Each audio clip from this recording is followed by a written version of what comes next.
mics are on? We lost one of us.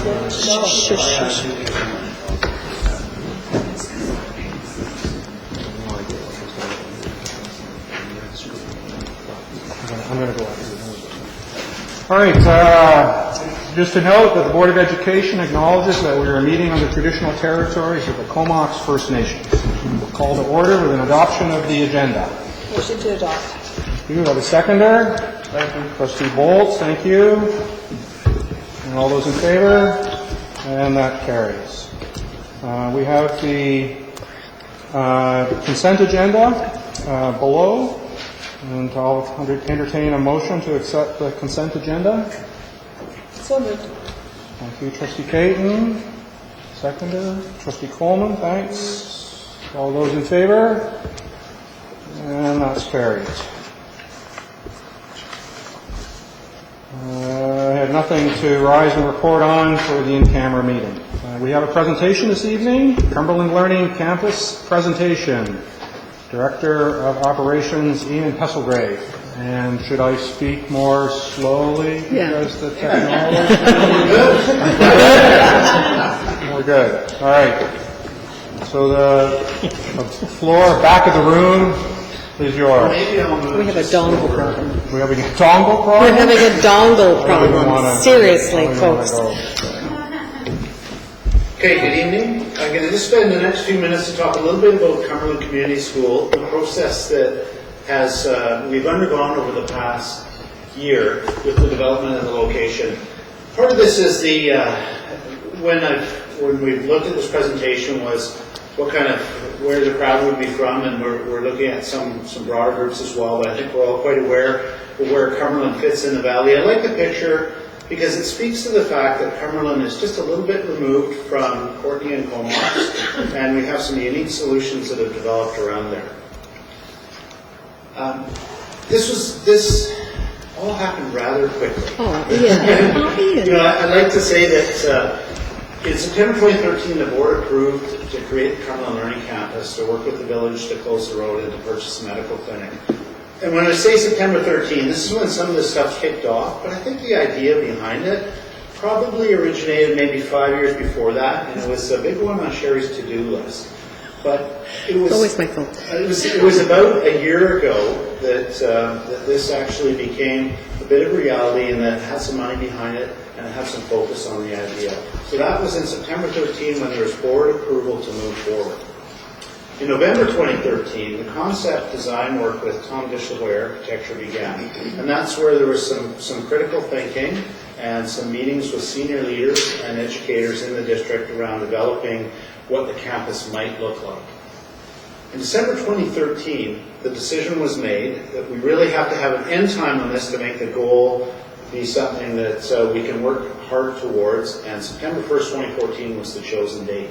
So that was about 9 months away, and there was really no construction work started. So by March 2014, the long-range plan had been completed. In April and May, another planning session, because the long-range plan was a, and I'll show you a picture of it, was a vision that was out for the next 25 years. So we had to get something in Outlook Land Design, help turn that concept into something realistic that was manageable within a reasonable budget. In June, the tender documents went out, and in July and August, construction began, and in September, we had kids in the unified campus in Cumberland. Those are some of the key milestones. An awful lot happened in that year, and I think there's some interesting pictures that I'd like to show you of what we went from to where we are now. Work with the Village of Cumberland continued throughout this period, and I think it's really key to note that the Village of Cumberland was a huge supporter, and we did some very interesting things. I never knew that closing a road would be that hard. So there's the context of it. Looking at the pictures top down, and at the top part is the old Cumberland Elementary, and the bottom main building is Cumberland Junior, with Ulverston Road between them. And a few other little properties in there, 2666 that you see, which is to the right of the elementary school, is the old Cumberland Medical Clinic. This was the Tom Dishlaway Architecture master plan. It exists still in a large form, and it shows all the integrated walking trails, beautiful soccer field on the former elementary school site, really nice soccer field on the junior school site, outdoor classrooms, integrated walking trails, green spaces, a full loop around the outside. Pretty spectacular. That was a lot of the work that happened amongst the senior staff and Tom to start the master plan. Had to reassess the concept a little and make it something that was a bit more workable. Interesting bit there, when you look at the yellow big circle, that's the active free play zone, or an area where there won't be any cars, where every student within that can travel safely and easily between all the different parts of the campus. And then updated with a little bit more of a drawing there. Because I remember when I was working with Outlook Land Design, they looked at the big master plan and said, "Can I feel free to sketch? Is this just big ideas?" And we went, "Yes," because we need to get something that was affordable. The reality of this is that it's about 40 mini projects, one of the most complicated construction projects I've been involved in, because it has so many little steps. And that's just a push out of how long this should really take, and that covers about 5 months to do this kind of build. That was communication with the public. Had to overlay some of the drawing when we were talking about removing trees, hammering out pathways, retaining some forest for the kids to play in. From a consultation perspective, it was really hard looking at some of those previous drawings to turn into something reasonable. That's the road that we started with. That's looking down towards the medical clinic. And you can see the sort of gravelly area on the side. That's mostly where staff and families parked. And on the right-hand side is the elementary school. Looking up the road the other way. The road's a bit humpy-bumpy, we found. Some of the utilities under there are maybe a little closer to the surface than we might have expected. Those are some of the lovely portables that were in place at Cumberland. Been there a long time, band portable on the left, and behind that is a fairly nasty old portable and a couple more in there that were destined to depart. That's the medical clinic. It's a lovely building. Actually, a terrific innards, given that it had been closed up for 8 years. You know, it was really disgusting and messy, but actually quite a good building, but looking really, really rough. So the road got closed off on July 1st with the support of the village, and this is where we started from. We bashed down the band portable, and one of my favorite guys down on the couch and takes portables away. And No questions asked. No questions asked at all. He loads them up on a truck and takes them away. And he cleans them up and uses them for construction sites, and it was really good, so we got rid of those. Threw this picture in there because everywhere we dug, we hit rock. And that's Cumberland in a nutshell. It is incredibly difficult to build in. Hence why some of the utilities are sitting 8 inches below the surface, and you sort of hit them up. Okay, so we started by removing big pieces of the road, but leaving some strategical sections in there. Pathways and interconnected and visibility was critical. That's the line that was chosen between the elementary school and the junior school through the forest. The start of the garden's on the end, because if you're going to close the road, you don't want it to look like a road. You want it to look like something that's inviting and integrated. Have to have a picture of some people laying cement. This is good because the road is gone, and that's pathways between the schools going across the former road. And then a big component of this was moving playgrounds to the middle. You want to get the focus away from the back and shoved right in the middle. And to do a bit of that community gathering, that was the first bits going. That slide has been a bit of an attraction. It's pretty steep and pretty fast. Lots of really nice plantings, and an incredible process around selecting and placing the rocks as well. Really fun. Almost getting there. So this is neat because you can see the kids, and they do this lots of times during the day. They're going from one part of the campus to another part. And this would be some little folks going off to do music on the other side. And this is typical. This is the middle now. That's where the road was. So what you saw there is the road. This is a gathering place. This is right after school. Typically, you see the buses picking up again after school, kids playing. I think this teeter-totters have been in the district for 30 years, and we have a set there. They're so excited. People have learned how to play on them again. It's quite extraordinary. The entrance. So that's standing in front of the, almost right in front of the medical clinic, and that's the way it looks going through. It's really spectacular. And what's happened now with the road being closed is that kids on bikes come shooting down the road here, and they funnel through the middle. The walkers are off to the right, and you can see the pathways and where we pulled the grass right out. Looking at it again, just a little closer. And that's looking from where the junior school was, when you're sort of looking across in the pathway the kids would cross on, one of them. And then that's from the junior school to the medical clinic. So again, a nice pathway to connect that part of the school.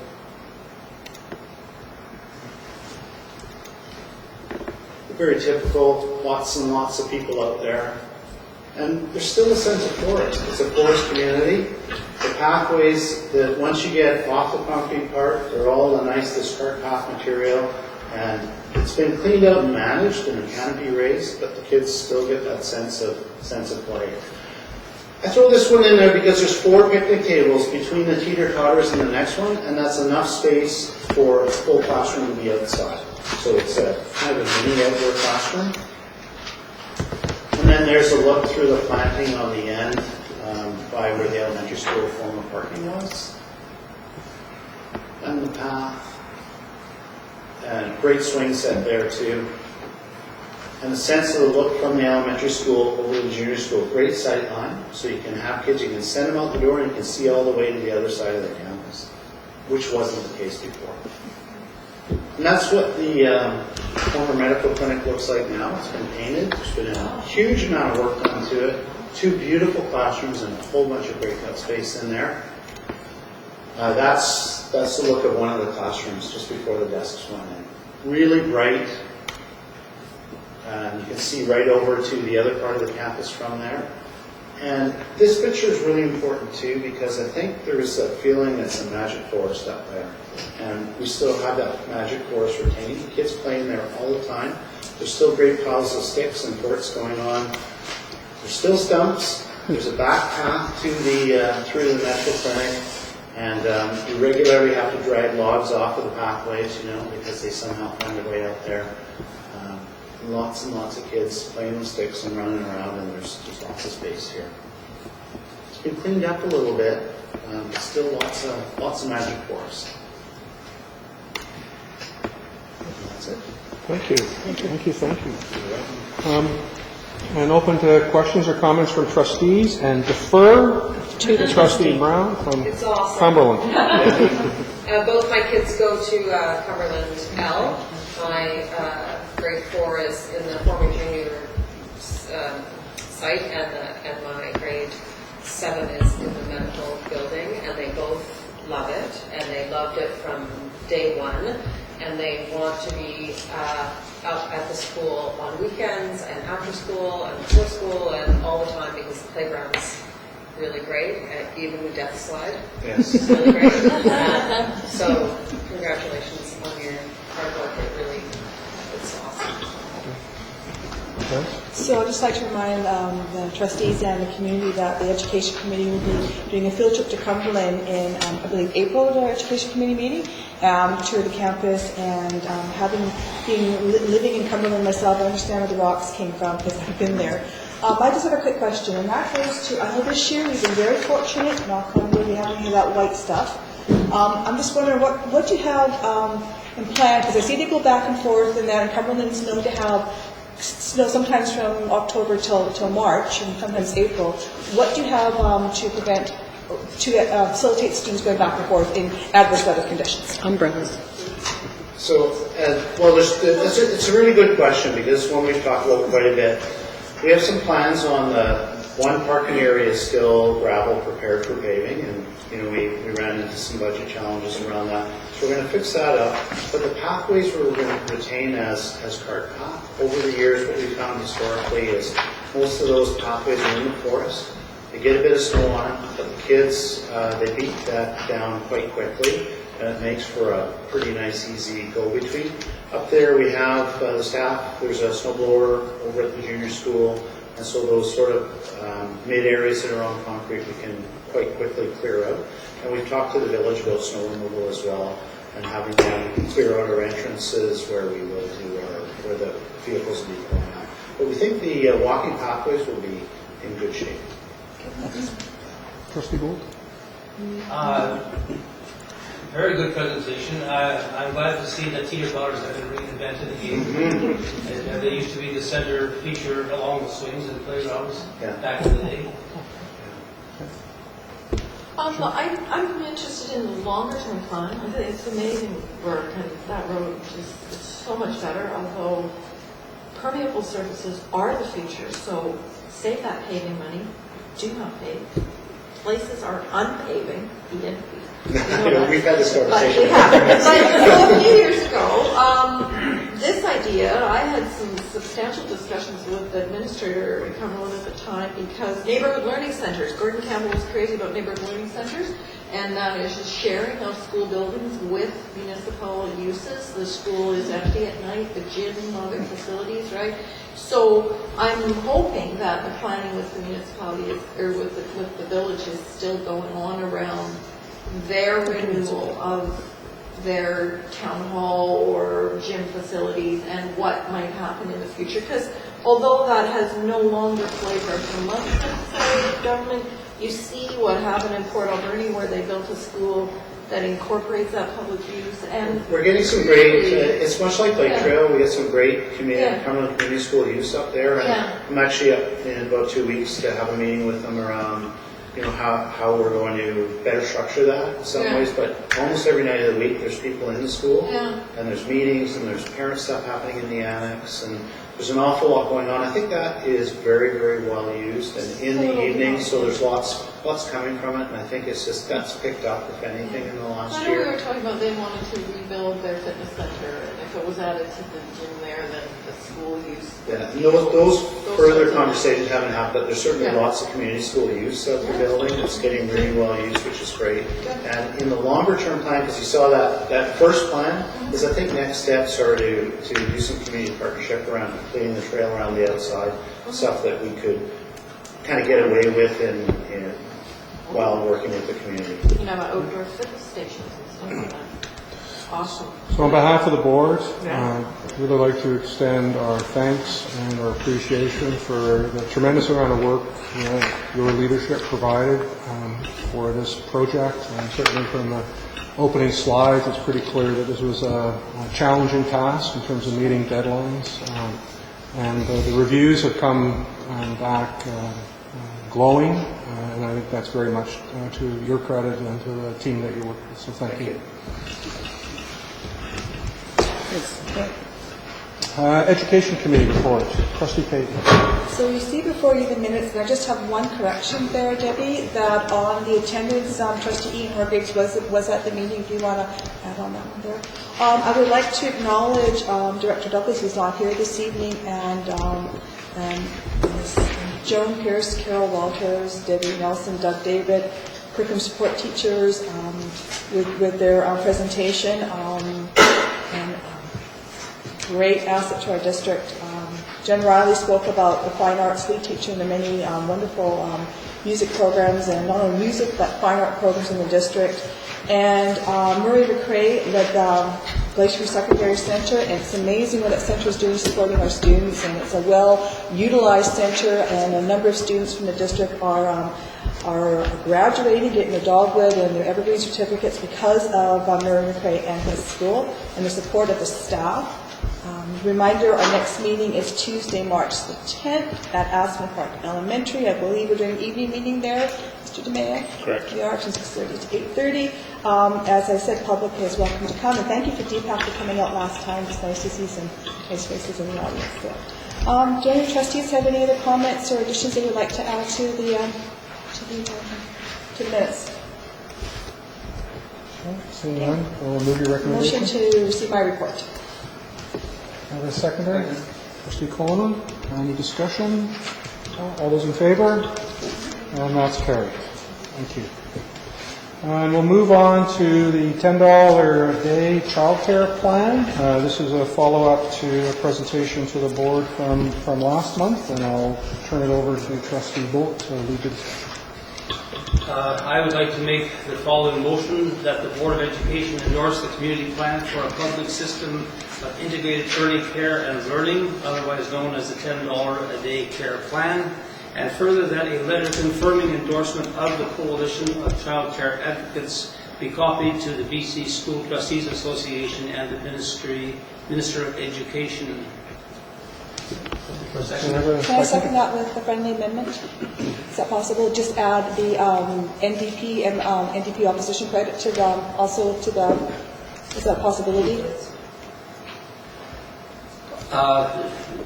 After the word Minister of Education, the opposition critic for education. Yes, please.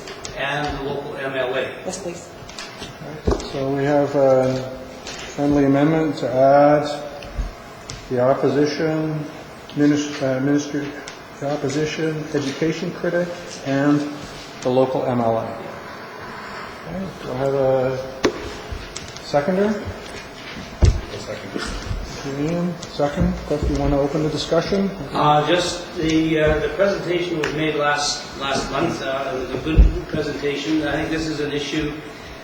More and more we're talking about broadening the basic support for children, and early childhood education is starting to come into its own, and there's all kinds of research evidence available around the world that shows that these kinds of programs are going to better enhance the learning potential and the actual learning of the children.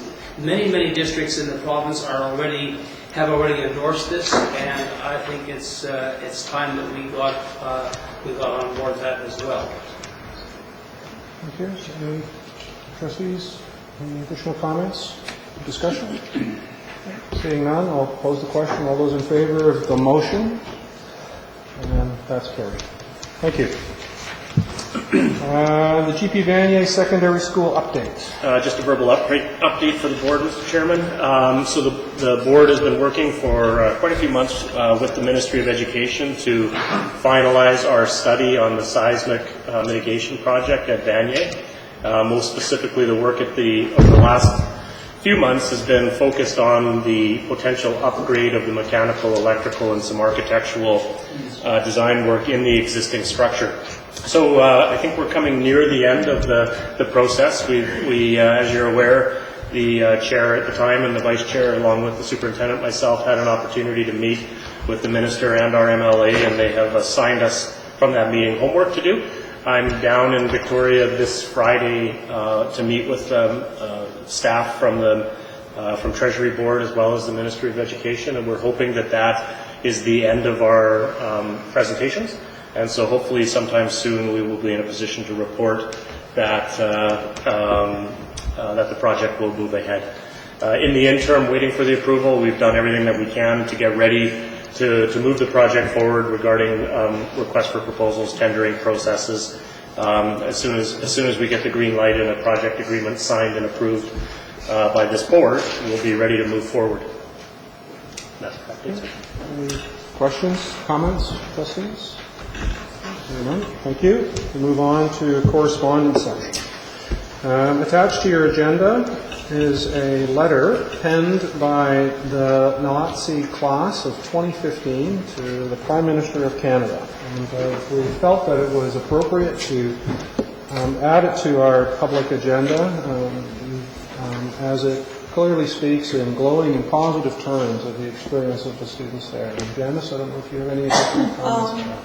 No, I'll defer to our superintendent to speak to it. I have the distinct honor and pleasure representing our board on the Average Education Committee, and this is brought forth to the committee. And what really struck me is these are our vulnerable Aboriginal students, and they took it upon themselves, rather than talk about the negative, they talked about the positive in a very, very articulate way. And it just amazes me that they wrote the Prime Minister on their own accord, talking about all the great things that are happening to them in education in this district. And I would like maybe, I don't think I can make a motion not that our board maybe write a letter and acknowledge that for their hard work and their initiative on writing the Prime Minister. And our Superintendent Sherry, would you just add anything to that? Because I think she's so awesome what these kids did. So moved. Thank you. Discussion, pause, and maybe ask you to put your comments in, Sherry. Just my comments are that this is an amazing group of young men and women who have had a disrupted learning journey, and we're always grateful when they give us one last chance to get it right. And they come to Nalatsi very often, needing an opportunity to both grow as human beings and certainly as students, and most often they teach us more than we do. And so the letter came from a conversation one afternoon where they were talking about the plight of Aboriginal youth themselves, and they made a decision rather than complain about what may or may not be happening for them and for others. They thought they should celebrate what's happening. But the last paragraph, and I believe is pointed on purpose towards the Prime Minister, because it speaks to their gratitude for what's happening for them. But the question is, if it can happen for us, why isn't it happening in other places for our Aboriginal classmates in other provinces across the country and other places? So it was a spontaneous call to action on their part after a discussion with the staff that they know and feel really comfortable with. But rather than just decrying what they believed was injustice for Aboriginal youth, they were actually quick to point out what's working well, but they're also leave the Prime Minister with the question, why can't this happen in other jurisdictions? And so for me, that's the message. I'm pleased that they are feeling good about their support, and I'm grateful that we have the ability to resource them, but I'm very proud of they're not just looking out for themselves, they're looking out for their other Aboriginal youth. So that for me is the gem inside the letter. And totally unsolicited by staff. This is just something that was generated from them. And we have a motion on the floor to acknowledge the initiative, the appropriateness of their questions, and the appreciation for their reflecting on their experience. All those in favor? And that's carried. Thank you. The Cycling Task Force, this is just my job to officially report back in the public that Trustee Sheila McDonald is the trustee liaison to the Cycling Task Force. Congratulations. And you better ride your bike there. See, a golden helmet. A golden helmet. And its name has been changed to the Integrated Active Travel as in moving into a new stage, and just received an invite to the first meeting of the new municipal. We look forward to your first report. Absolutely, you will get it. Thank you. Sure. Good news items. Good news report. Superintendent Elwood. I'll just refer you to those of you in the paper package. My eyes are not good enough to tell you what page that's on. Sorry, my apologies. 18. Thank you. I can't see even on my own screen. I can't see it. Just, again, one of the things that we celebrate always in this district is the high quality of fine arts, from music to drama to sculpture. I just witnessed some of the most incredible painting I've seen ever of youth at the age of grade 6s and 7s just recently in one of our schools. And certainly we are here tonight celebrating once again the just general high quality of improv in the Comox Valley. The note speaks to the fact that Mark Isfeld Secondary recently competed and won the North Island Championships here in the Comox Valley, and then went on to the Island Championships, which they then played first. They won gold at the Island Championships, and Isfeld is a reasonably new team. They don't have the years of tradition that Vanier does, for example, which has historically always been so strong. So congratulations to Brad Smith and those amazing students at Isfeld as they begin, I believe, what is going to be another tradition in the Valley of strong improv. And that's a skill set that will help them not just on the stage but in life. The ability to be resilient and make quick decisions and communicate appropriately and sometimes inappropriately when it's appropriate. And I've seen some of the improv stuff. It's pretty good and very, very, very witty. Highland Secondary, they of course have a strong team as well, and they recently competed in the Senior Canadian Improv Games. The team placed third and they won a bronze medal, and that's a very strong competition. That's Canada-wide, and again, they haven't had a lot of experience either going outside the province, and so a bronze medal is clearly a victory for them. And then GP Vanier, I know I had heard from some colleagues on the Lower Mainland that why don't they just give Vanier the trophy? That would just probably be easier because their name is down the side and around and across the bottom of the base almost every year. They recently competed in the Senior Canadian Improv Games. That's a national competition as well, and they once again placed first, winning gold. So you have our three high schools competing in a field that's difficult and elite. Canada has strong improv across our nation. It's one of those things that certain countries seem to focus on, and our teams do very well. So we would hope that you would pass along your congratulations if you see the teachers, the students, the staff of those schools, because it is a team effort. And congratulations to them all. Tomorrow, of course, is Pink Shirt Day, and Trustee McDonald, thank you so much for wearing your pink shirt. Better you than me, but pink not being my color, as you would predict by my face. And so there's a number of things going on across the district. It's become a perennial favorite for our district and many others across the province. The messaging is always about being safe and being in a place where you're feeling that you belong. And we're always working in schools, not always as successfully as we would like, but we certainly know that we are making a difference in the lives of kids around bullying. We've got lots more work to do. One of the things that I'll do at the next meeting is report on the many activities that occur tomorrow. We've asked for an accounting at the end of tomorrow to tell us what's gone on. I know that all of the schools, particularly at the elementary level, have a variety of different things that will happen tomorrow, from assemblies to activities that go on at lunch. There's some speakers coming into schools at the high school level, so we'll report back on that. And then finally, if you have memories, if you're as old as I am, and you have memories of spelling bees, the second annual district spelling bee occurs this Friday. Many of our elementary schools have their own school bees, and there were so many of them that 2 years ago, Lisa Sheff particularly, and a number of other principals and vice principals decided that we should have a district spelling bee, and so it's occurring at Brooklyn at 12:30. If you want just to be impressed by our youth on two fronts, one in just composure, the ability to come up to the microphone in front of 300 and 400 or 500 folks in the audience, face your peers, face now students from other schools, and be able to focus enough to spell a word that you probably have not used in your writing, because by the time they're getting to this level, I've seen the words. They're pretty significant. Some of us as judges have a hard time even pronouncing them, never mind the students spelling them, and then sometimes the definitions are so convoluted that they're not helpful to the student or the judge. I've experienced that myself. And so if you have an opportunity to drop in to Brooklyn at 12:30, you will see some amazingly fine spellers, but also you will see this amazing, I don't know what the word would be, the amazing sort of joie de vivre of the activity with the students in the audience supporting every person at the microphone, because either by the grace of God that could be them, or that they just know that they've watched that person in their third and fourth round struggle and achieve amazing things with the words that they've had. So there's just a great feeling in the gymnasium, and I would encourage all of you in the audience and senior staff and trustees, if you want to have a good hour and a half of great experience, come to the district spelling bee. It's really quite fun.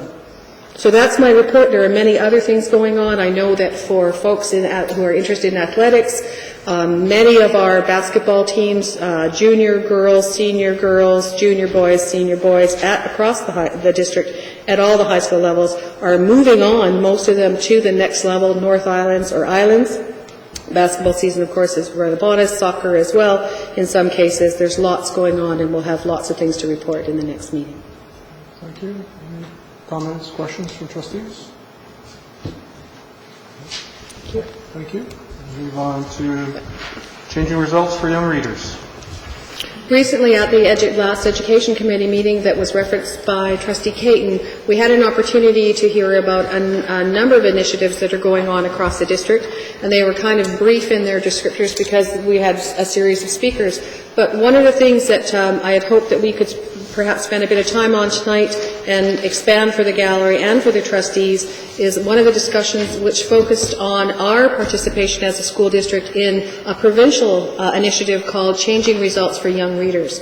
And so I have the pleasure, because Lord Douglas is not here, he's allowed me to introduce one of our district support teachers, Carol Walters, and she's going to present to us a little bit more in-depth and an overview and some of the strategies that are making a difference in the lives of our children, both in our district and certainly our contribution to a provincial conversation about reading and how we can support our students in good ways that help them progress in their reading levels. So Carol, do you want to start? And I know there's maybe a technology glitch, or are we good to go? We're perfect? Ian helped. Yes. While Ian was presenting, I emailed Alan and Josh, and they both got back to me.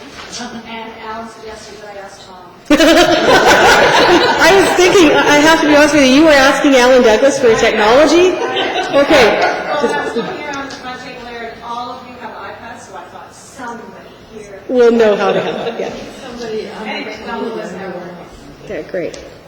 So, Changing Results for Young Readers is affectionately known as CR4YR. I don't know how many times I've typed that out in emails these days for the last 3 years.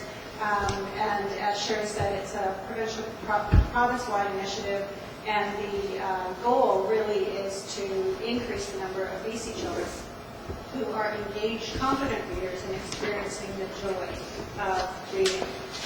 So what happens is, in the Comox Valley, each year we have 3 schools that bring in teams to participate.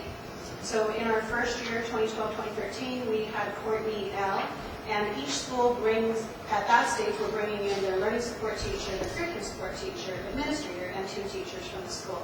So those are the 3 schools associated with the first year. Second year, we had Arden, Aspen. Let's see, Shinta, were you involved when it was Aspen? Aspen. She's done it twice. And Miracle Beach. This year, we have Brooklyn, and we don't have our CSTs anymore, as we know, but we have LST, administrator, and 2 teachers, so teams of 4 coming in from each school. UBEN as well, and Valley View. So, as I mentioned before, the whole idea is to increase the number of engaged, confident readers. It's also a really wonderful opportunity for teachers or educators to collaborate. And it really is around a vulnerable learner. So they're choosing one child in their class as a case study student. And they are coming together as a team, and they're problem solving, because every single one of our vulnerable learners has a story to tell.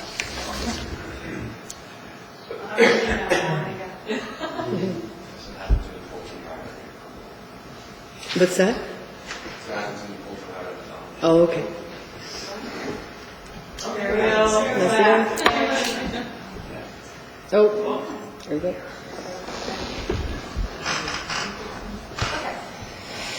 Oh, it's good. It's having a mind of its own.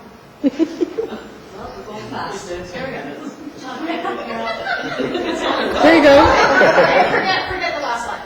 So there is a provincial team. Maureen Dockendorf, I don't even know her exact title, Superintendent of Reading. Reading and Numeracy. That's correct. Now, for the province of British Columbia. And she's gathered this provincial team, Faye Brownlee, Nancy Perry, the names that are on there. And each one of those people bring to the provincial team an area of expertise. So Faye Brownlee, hers is evidence-based instruction.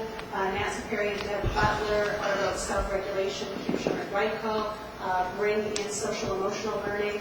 Judy Halbert are spirals of inquiry, assessment, Aboriginal understanding, and Paige Fisher from DRU is also an assessment expert. So it is inquiry-based. Each teacher or team is posing a question, and they are measuring the impact that their work has and their problem solving has on a vulnerable student in the classroom. So you might be thinking, what? Just one child in the classroom benefits from this? But there are very quickly ripple effects.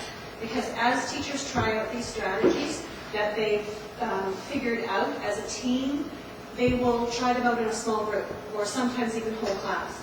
And they find that many other kids in the classroom benefit from this. So at the local level, we have a facilitator that comes in. The first year we did this, it was Faye Brownlee. But this year and last year, it's been Barb Carrier, who flies in from Invermere. The ministry pays for that. There's a local advocate in each district. I'm the local advocate here. So my job is to facilitate meetings when Barb Carrier doesn't come in. So she comes in for 3 of them. I also, the screenshot here are the records that I'm keeping. So this is the files. So as teachers send me in their case study reports, I'm gathering them, and they get sent into Sharon Jarosky. So what happens is it becomes a provincial think tank. So this is happening. The first year, I think it was 59 out of 60 districts. I think it's 57 out of 60 districts in the province are involved in changing results for young readers. So you can see that all this information adds up. So what Sharon Jarosky does is she's looking for themes from all the information that comes from all the different districts. So this is teachers in classrooms figuring out what really works for our vulnerable students and sending it in. So last year's findings, we know that relationships matter. Teachers were telling us that left, right, and center. That you carve out that relationship and make kids feel important, and you created the conditions for learning. It was also clearly understood that there's a mindset surrounding these vulnerable learners, that we need to have the mindset that they are capable and they will learn given the right opportunities. Explicit instruction, and that's specific to each child, and there are differences that these little ones need. We're taking our cues from educational research, and one of the big things was that through the information that came in from Sharon Jarosky during the first year, we were finding that a lot of the responses to these vulnerable readers when they were stuck on a word was sounded out. And what a sounded out response signals to the child is that reading is about figuring out the sounds that letters make. And we realized that we didn't want to send that message. So instead, one of the big messages we got was to turn to a child and say, what makes sense here? And just that simple switch made a huge difference, because what makes sense here sends an image, a message about the main ideas. And the other thing that came out is the more that teachers can find ways, even though they've got 24 learners or some intermediate changing results for young readers, classrooms have 30 learners in them, but finding times to carve out that one-on-one support. And it wasn't necessarily a pull out of the classroom. This wasn't learning support teachers supposed to come to the rescue and do this work.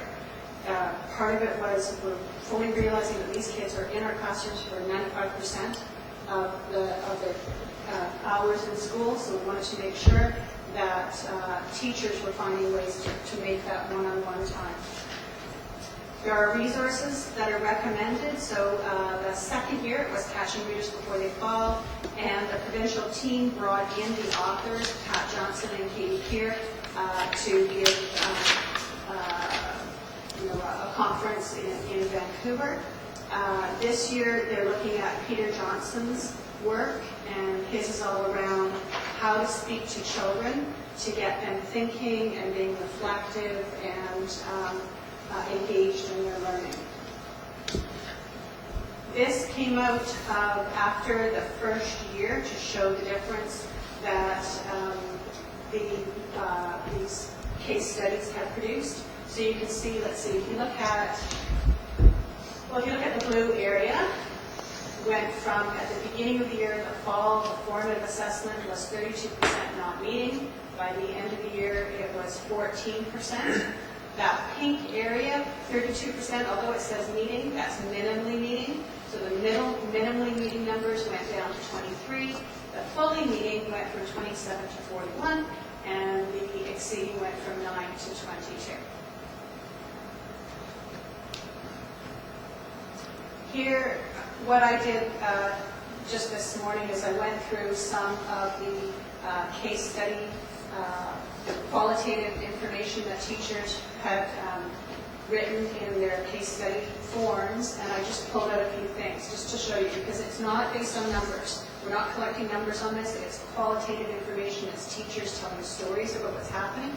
So I just did a little bit of underlining so you can see it's words like happy, happy to go to the classroom to do this. At the beginning of the year, this child would refuse to go, and they would pout and refuse to read.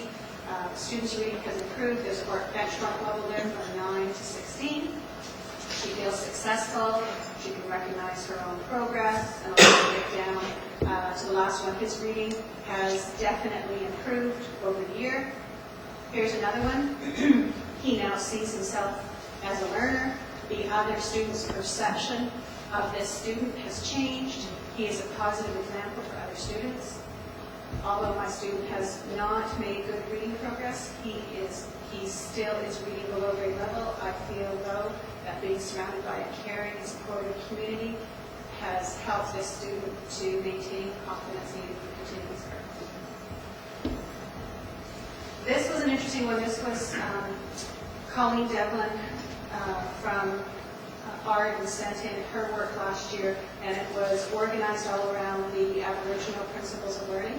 And Maureen Dockendorf saw this, and she actually asked Colleen to be part of one of the provincial Changing Results for Young Readers meeting in Vancouver to share her work.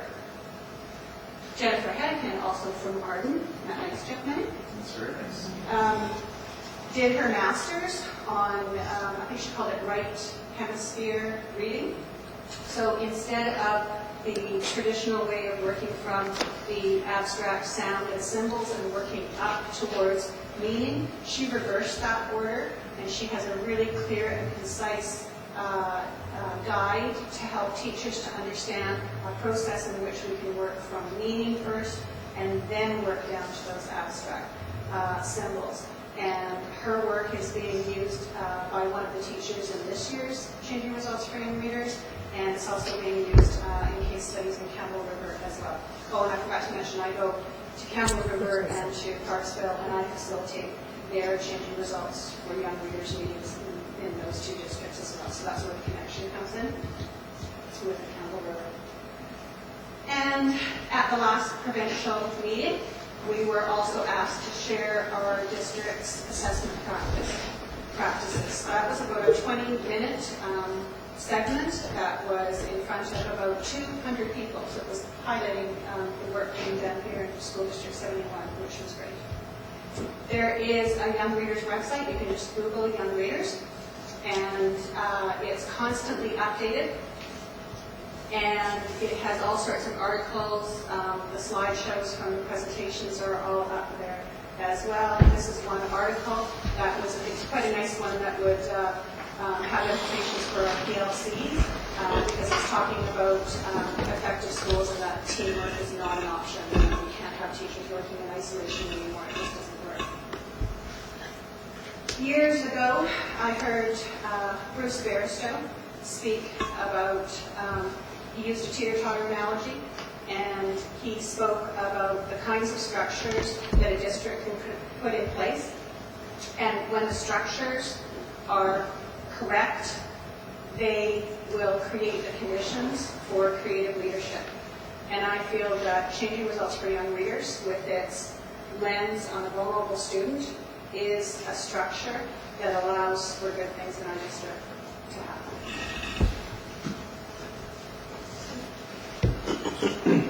Thank you, Carol. Thank you. Yeah.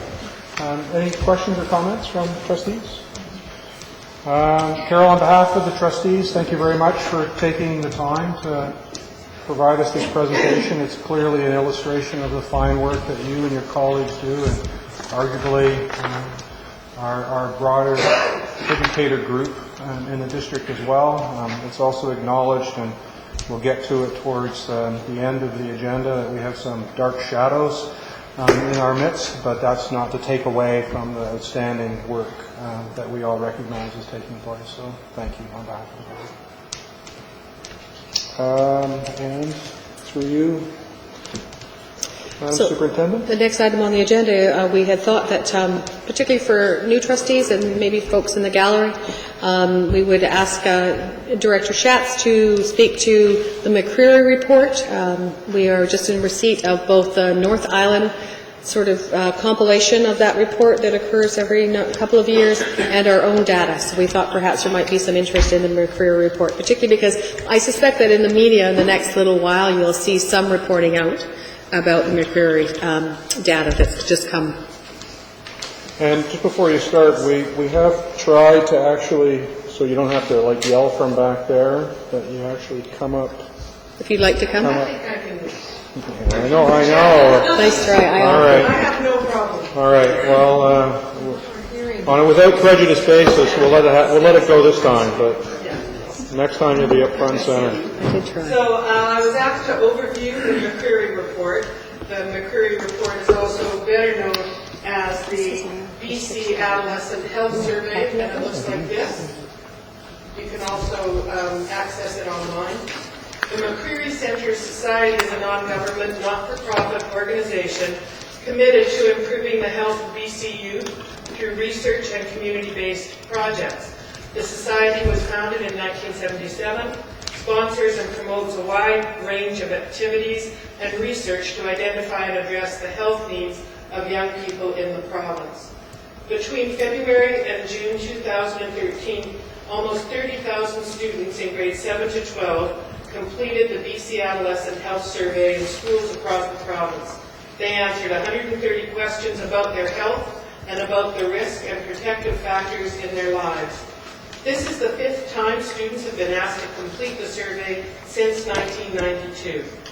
56 of 59 school districts participated in the survey, 7 more than when the survey was last conducted in 2008. In addition to a provincial report, which is entitled From Hastings Street to Haida Gwaii, 16 regional reports have been published. The North Island Health Service Delivery Area is one of the reports that was published, and it's comprised of 4 North Island school districts: SD 72, Campbell River, 84, Vancouver Island West, 85, Vancouver Island North, and us, School District 71. The results presented in the report provide the most comprehensive and representative picture of youth health in North Vancouver Island. The survey is very thorough and looks at a myriad of topics, each topic broken down into subtopics. For example, youth in the North Island would include ethnic and cultural background, Aboriginal students, new Canadians, language, sexual orientation, gender identity, home life, government care, caretaking responsibilities, and transportation. The major topics surveyed were physical health, sleep, mental health, injuries and injury prevention, nutrition, body weight and body image, sexual behavior, tobacco use, alcohol, marijuana, and drug use, school, bullying and discrimination, physical, sexual abuse and sexual harassment, employment, physical activity, sports and leisure, technology youth engagement, family relationships, supportive and caring adults outside the family, help seeking, peer relationships, neighborhood safety, community connectiveness, and cultural engagement and protective factors. The findings showed that most youth in North Vancouver Island reported good physical and mental health. They felt connected to their families, schools, and communities, had positive plans for the future, and were engaging in health, promoting behaviors which will assist them to transition successfully to adulthood. The survey results also highlighted some differences between our region and the province, as well as identified some groups of students who may need additional help. Youth in our area reported higher rates of some health risk behaviors than seen provincially, but there were local improvements from previous years. Protective factors were also found that appear to be linked to better outcomes. Protective factors include meaningful engagement in activities, nutrition, getting 8 or more hours of sleep, things like that. So local results also highlighted the importance of supportive relationships with peers and adults, including family, teachers, and other professionals. Local students were more likely than students across BC to be able to identify a local adult who cared about them and to have an adult to turn to if they had a problem. They were also more likely to feel safe in their neighborhood and on transit rather than their peers across BC. So besides the full Vancouver results, which is 61 pages of results, we also received 44 pages of specific survey results, which are specific to the Comox Valley and presented in percentage. I chose some examples from the data to share. Please know that the information is far more reaching than I will share tonight.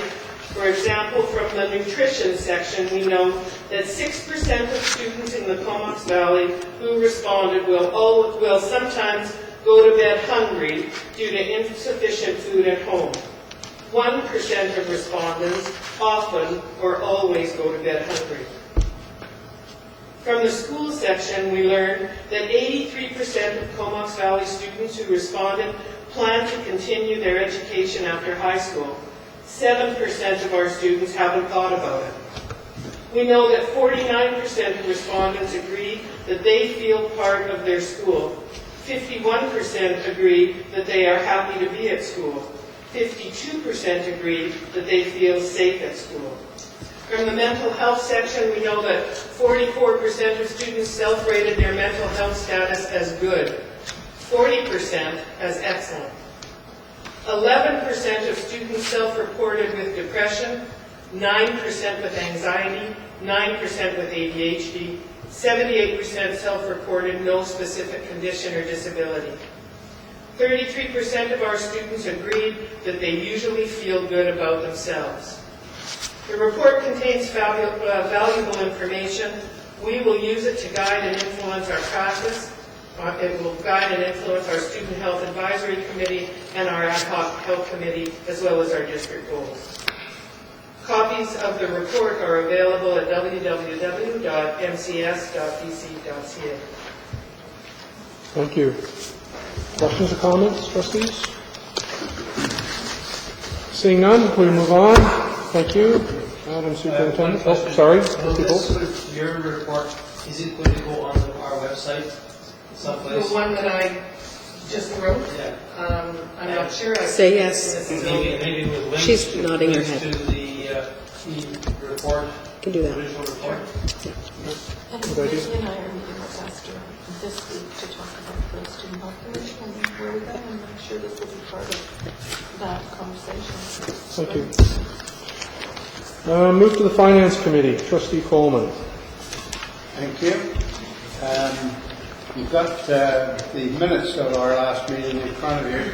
Yeah, page 19, 20 on your hard copies. The spending is going according to our spending plan, which is good news. The second item that Secretary Treasurer, I think, needs to speak to the board audit subcommittee that was proposing. Sure, thank you.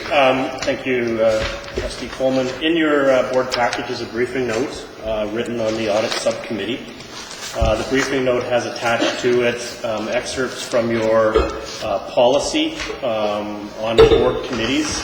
Inside the policy on board committees deals with the finance committee's terms of reference, and that has included in it the creation of an audit subcommittee. And inside that subcommittee is the concept of hiring 2 public members from within the Comox Valley that are trained or informed in finance and are independent to the school district to sit on the audit committee to assist the board through the finance committee to do their work. The third attachment is the draft advertisement that was prepared and submitted to the finance committee for the board's consideration. And the purpose of this briefing note is to seek the board's approval to issue the advertisement to start the process to select the finance committee, the audit committee public members. Trustee Coogan? So just a couple of clarifications. this is because nothing's wrong, this is just to assist the board in its work, and I understand that one. But I have two questions. I guess I'm concerned because we are in tight fiscal times and we're talking about the budget. There is a cost for hiring public members at $250 for each full day. And I understand that you do have to pay qualified people to come in. But I also look at the meeting, and this is where I'm a little bit concerned, and I'm just clarification on how many times the committee will meet. The meeting right now is we meet at least once a year with the authority to convene additional meetings as circumstances require. So my concern is how many times are they meeting? Because we are talking at $500 per day. So you meet it maybe once a year, you're looking at $500. We have to meet like 10 times a year, you're looking at a substantial cost. So I'm a little bit conscious of that, and I'm just want clarification on who chooses how many times they meet, the purpose, and if they have to meet more than once, what avenue do they come to the board secretary to ensure the costs are within our budget. So the subcommittee falls under the finance committee, so the chair of the finance committee would have the controlling mechanism to call the meetings and to define how many times they meet. We would anticipate that there would be 2 meetings, one meeting in June to meet with the auditors prior to the audit, and one meeting in September to receive the audit report and the financial statements from the auditor. In most cases, these would not be full-day meetings. They're likely talking a half-day meeting. I just wanted to clarify that this is not a response to a problem in any way, shape, or form. This is an insurance policy to make absolutely certain that everything is being done according to good accounting standards. And it is, in fact, a pretty cheap insurance policy, because if anything does go wrong, we should fail an audit, this board would be in big trouble. On that dramatic note. Any other comments? We have a motion there. I'll move recommendation. Okay, do I have a seconder? Trustee Brown, thank you. Any further discussion? All those in favor? And that's carried. Thank you. Thank you. I want to move on to the this year's amended operating budget. Yes. Inside your package is a copy of the Ministry of Education's amended annual budget document. Just to point out a few items. If you turn to the second page, you'll find the document at the top. It says in bold capitals, amended annual budget bylaw.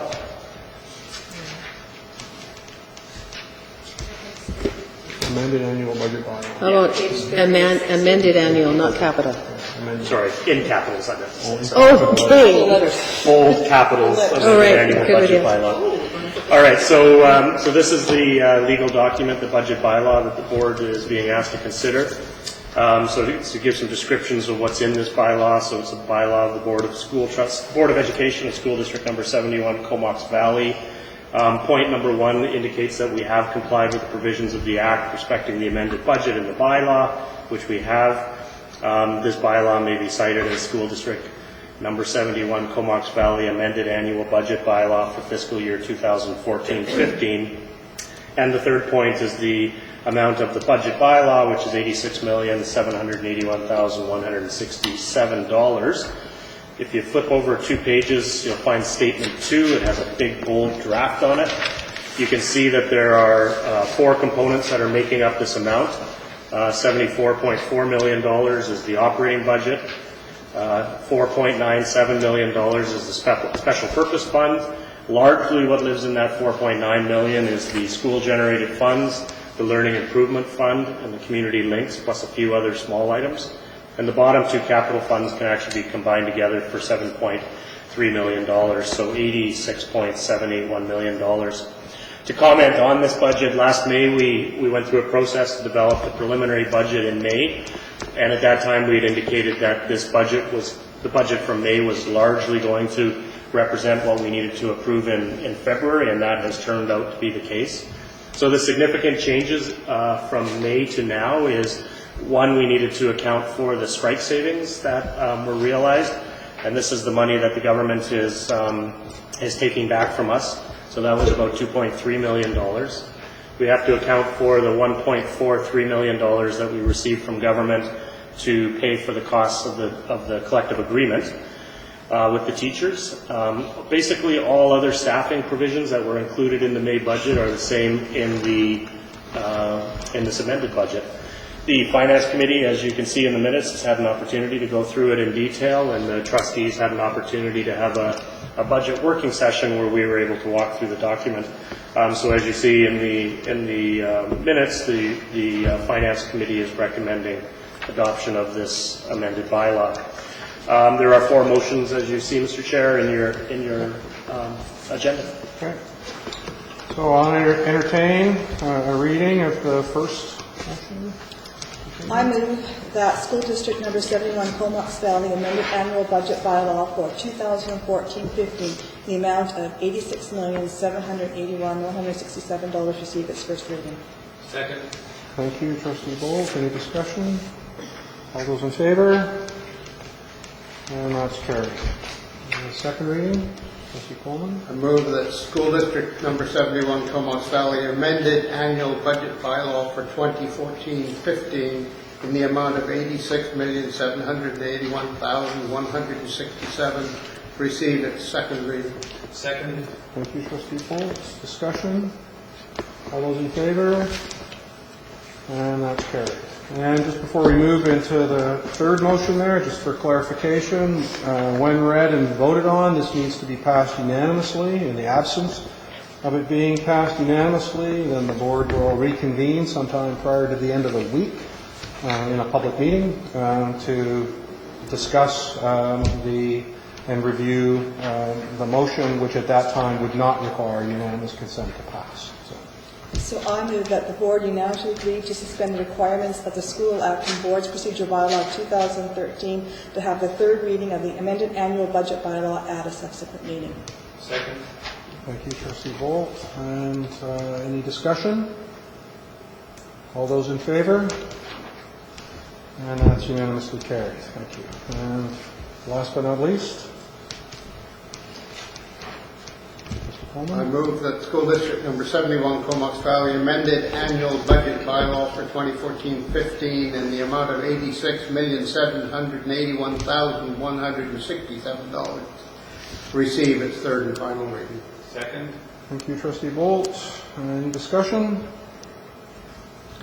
I'd just like to say that I really do object to the government clawback of those savings from the strike, which were then passed on to parents as bribes to accept the strike, in my view, and that the result that we are now dealing with an extremely large projected deficit leaves me very distressed.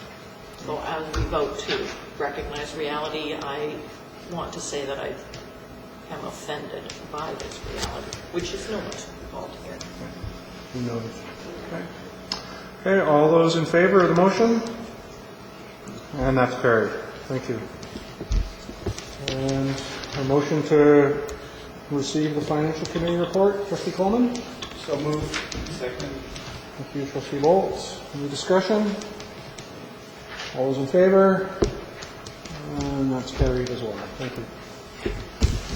On to board business, the school calendar update. Through you, Madam Superintendent, and go to the Assistant Superintendent. To the board, I would ask, and the gallery, we're looking at the school calendar. I'll ask Tom DeMayo, the Assistant Superintendent, who chaired the calendar committee, to report out. Thank you.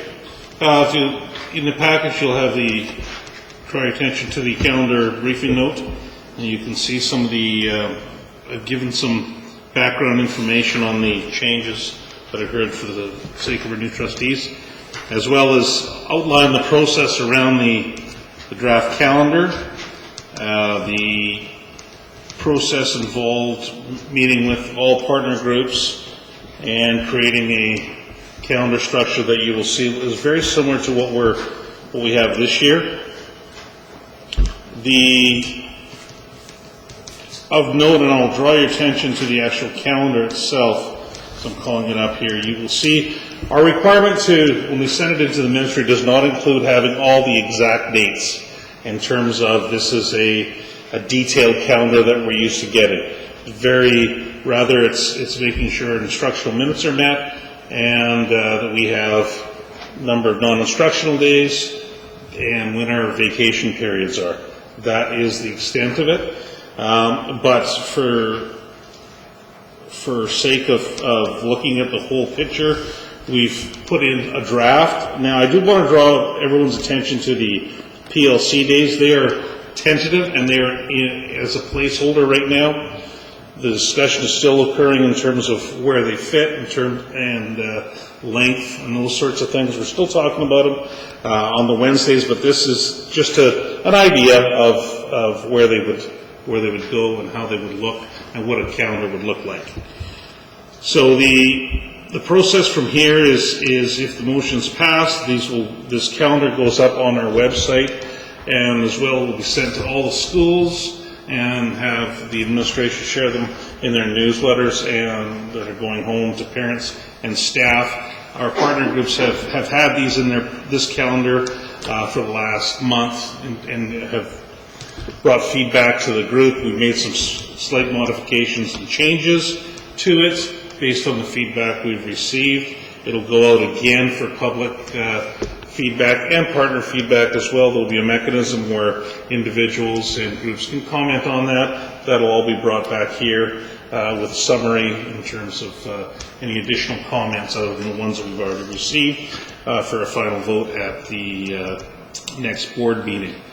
The DL calendar is presented and it's a little different. Again, with the DL calendar, you'll notice that there's, with the exception of Christmas and the break time, the DL calendar world is open because that is a year-round school that operates.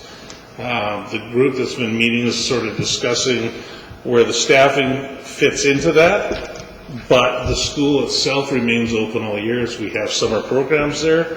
So this is what their calendar looks like, the proposed calendar. Again, the location of the non-instructional days can change.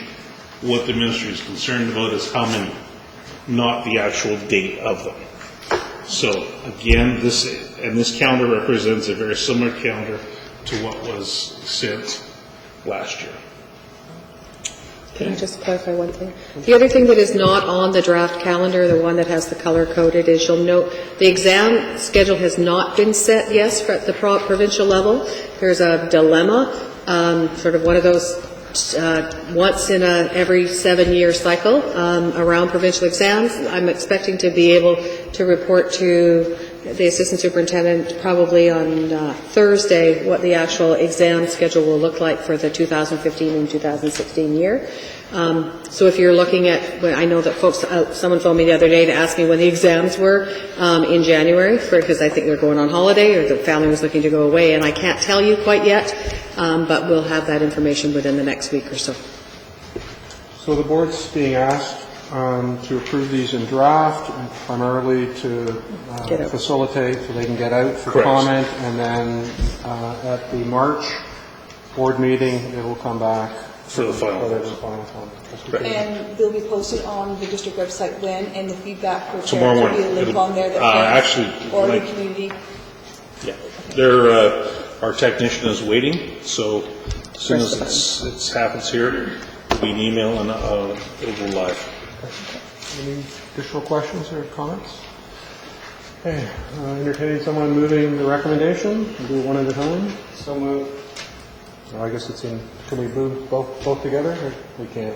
One. So recommendation 1, so moved. Second. Seconder, trustee Caton. So this is that the board accept the draft 2015-2016 regular calendar for the consultation purposes as the proposed calendar for the next school year. Any discussion? Seeing none, all those in favor? And that's good to go. Entertain someone moving the second recommendation. So moved. Thank you, trustee Bolt. Seconder. Trustee Hargraves, thank you. Any discussion? Seeing none, all those in favor? And that's good to go. Thank you very much. And you might as well keep the floor for the board authority authorized course offering. Thank you. In front of you presenting the BAA course for ground search and rescue. This course will be offered in conjunction with the Search and Rescue Academy that's being run at spring break at Hornby. And this course is based on the provincial course that's run through the Justice Institute. There's one correction on here I want to draw your attention. The number of course credits is actually 4, not 6. So it'll be a 4-credit course. And you can have a look. It's a very detailed course. It offers them certification for ground rescue once they complete it, and that's part of the Search and Rescue Academy that will be occurring over the break. So it is a provincially recognized certification that the students will receive, and you can see quite detailed. It's one of those courses that at this point needs to be taught in a specific area, so it's not one that you will see appearing right away at our local high schools. It's specific to this training academy. So versus some of the other BAA courses that we bring forward that can be used and taught at all centers, this one is not. This is specific for that course. Trustee Bolt? Could you comment on the relationship between this course and Thompson Rivers University? No real relationship on this. Thompson Rivers, their program it oversees it. This is very specific for this. This is a part of it, I guess. The members of Thompson Rivers may take this course. Some of the students would take this course. Now, I'm not sure if their instructors at their site have the ability to teach this. This one will be taught by Paul Berry, so we're very fortunate to have him in our district. He has the training to do that. So this could be our, I guess, reciprocal part of our agreement with them, but it doesn't. They're not offering the course for us. And can I just follow that up with clarification? So we piloted this last spring break, but we didn't attach course credits to it at the time. So we piloted this for students in our district. We had students come from Campbell River, and I believe there was a student from Parks Wacolgum, and 3 international students actually took it as well. And so we piloted to see whether or not the facility itself could lend itself to the kind of work that needs to be done in this curriculum. So here we are in our second year, able to attach curricular credit. And as Tom said, this isn't the kind of thing that we would teach out of a high school outdoor ed program. It's much more intense, and it requires a level of training and a facility that can actually let us do that. Thompson River, as Tom said, there is a component of this kind of work in the Thompson River curriculum in their 2-year program, and we may evolve to a time where their students take this course in this immersed time to get qualifications for their overall 2-year certificate. We're not there yet. This specifically was designed because we have an expert in our community who can teach this to our students, just like the fire camp and the Mountie camp. We're offering this search and rescue thing, and we may engage with Thompson Rivers later about whether or not this might make their check prerequisite for this kind of experience for their students. But right now it's homegrown for us, and we're the only district in the province that's offering it. I have a question, and I appreciate the fairly detailed course description, but I'm trying to discriminate between what is sort of a classroom type setting and what is an experiential setting. So, for example, helicopter safety, performs duties safely in the vicinity of helicopters. Is that a practical? That's practical. They're going to be helicopters. So from a risk management standpoint, can you speak to the process that was gone through just to vet that? Sure. All the students, they start with an online component, so all the students will do some of the theoretical work. As part of the training, then they go through. Sorry, maybe I didn't ask the question right. So my understanding is that in these types of experiential environments, we would often include the risk management branch of Ministry of Education and sort of run it by them. So could you speak to whether that's happened? Yes, it has. Paul, we're very fortunate, again, as our instructor happens to be head of our health and safety department. So all of these courses and what they're involved in, similarly to the high-risk activities that we do with a checklist that has to go and is passed and approved and signed off. The same thing happens with our students who are taking these courses. So Paul has gone through, looked at the curriculum, and has assessed it as he does with any high-risk activity in our district to make sure it meets. And so there's a protocol called a Youth Safe Outdoors protocol that we must meet, and we're obliged to meet that through the risk management branch. So all of those things have been done. And we learned to do that actually about 5 years ago with the Mountie Camp, because actually at Mountie Camp they come out of helicopters and fall into the water too. And that's all part of that RCMP training. So the two pieces that people would need to know that are most important is that there's this whole pre-front loading of safety curriculum for the kids before they start. They become also, what's built into it is the familiarity with the equipment, i.e. the helicopter in this case, and that the reason that we get the checkbox from risk management and Youth Safe Outdoors protocol is that it's the high level of certification of the instructors. So it's not just Paul.